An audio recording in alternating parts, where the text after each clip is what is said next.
ناخذ قطعة من الدجاج مع شوية من القرصان والرز ونقول بسم الله.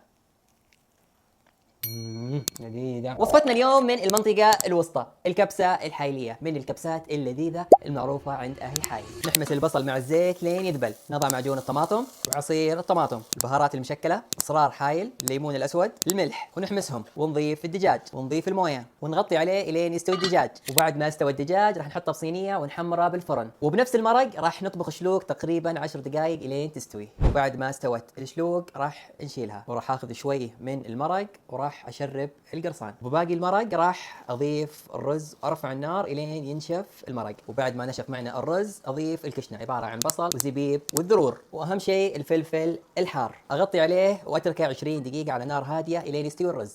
شوفوا الرز نثري، يا سلام، والروايح جميله. ونوزع الكشنه على الرز. ومن عادات اهل حايل يحطون مع الكبسه الحايليه قرصان. ونحط الدجاج اللي حمرناه، ونوزع الشلوق على الطبق. وشوفوا كيف ما شاء الله تبارك الله.